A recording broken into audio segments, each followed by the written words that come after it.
This question comes from January 2006 from paper 4, and it's question 3, and it's on the gas laws.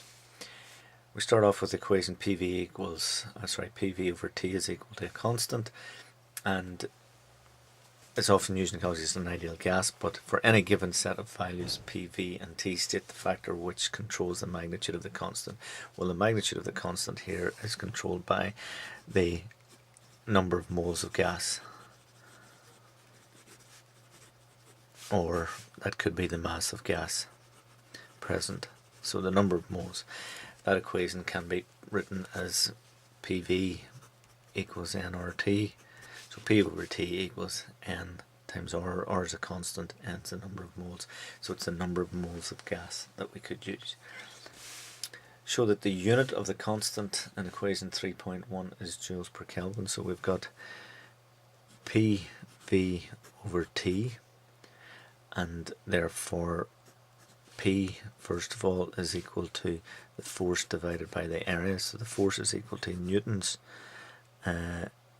which is kilograms meters seconds to minus 2. That's the force, kilograms MA, kilograms meters second, divided by meters squared. So that's equal to kilograms meters to minus 1 seconds to minus 2. Volume is meters cubed, therefore if we put all of those in, we've got P, which is kilograms meters to the minus 1 seconds to minus 2 times meters cubed divided by Kelvin, so that becomes kilograms meters squared seconds to minus 2 divided by Kelvin. So we need to show that kilograms meters squared seconds to minus 2 is, and it's, remember, energy we could say is mgh for that, so that would be kilograms meters seconds to minus 2 times meters. That's kilograms meters squared seconds to minus 2. Therefore that is joules, so that's joules per Kelvin, which is what we're looking for. Okay, so I suppose the key is getting pressure equals force over area there. We then have a car tire is inflated to a pressure of 2.1 times 10 to the 5 when the temperature is minus 12. When driven, the tire is warmed by friction and sun to a temperature of 22. The volume of the tire also increased by 1.2%. Calculate the percentage increase in the pressure. So it's a percentage increase we're looking for here, so we need to just be careful, but we're going to use P1V1 over T1 equal to P2 V2 over T2. Therefore we have, first of all, and remember this temperature, these temperatures need to be in Kelvin. So first of all, whenever we fill in those values, we have 2.1 times 10 to the 5, so it's 2.1 times 10 to the 5 times the initial volume divided by, and that's minus 12, so that becomes 273 minus 12, which is 261, and that's going to be equal to, now we're looking for the new pressure, which is P2, that's what we're looking for, times, and the volume now is, we're told, increased by 1.2%, so that becomes 1.012 V, and we're dividing by 22, which then becomes 295. So that gives us then, whenever we arrange that, P2 is equal to 2.345 times 10 to the power of 5 pascals. Okay, so that's our new pressure. Just remember here, so it's increased by 12%, so it's 12 over 100 times V plus the original, and that's why it becomes 1.012 V. Right, so what we're looking for here then, the percentage increase.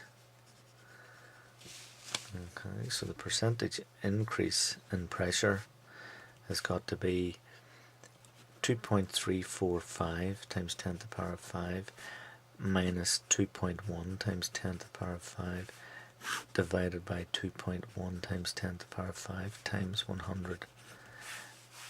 Fill that in and calculate that out, and that turns out to be about 11.7%. Right, we do have another little bit to this question, which is an explanation. An ideal gas contained in a cylinder covered with thermal insulation. When the gas is compressed by pushing a piston inwards, it is observed the temperature of the gas increases.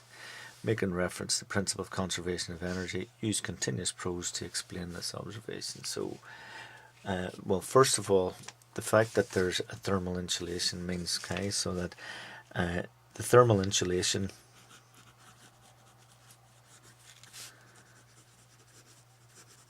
prevents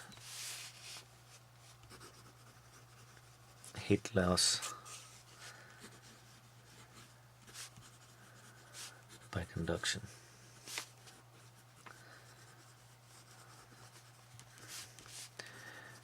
So when work is done,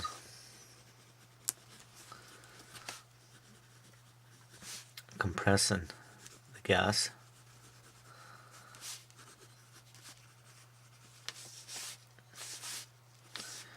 its internal energy increases.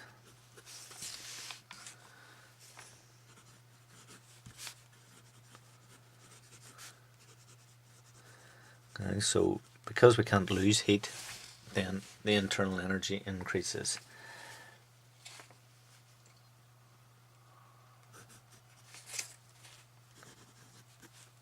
As the gas is an ideal gas, this increase in internal energy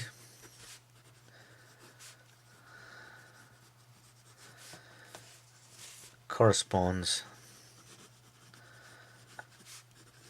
to an increase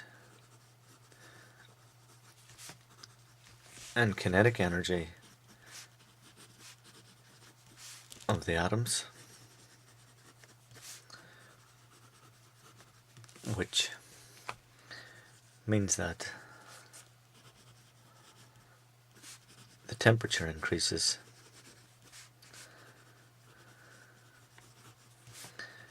as kinetic energy is proportional to temperature for an ideal gas.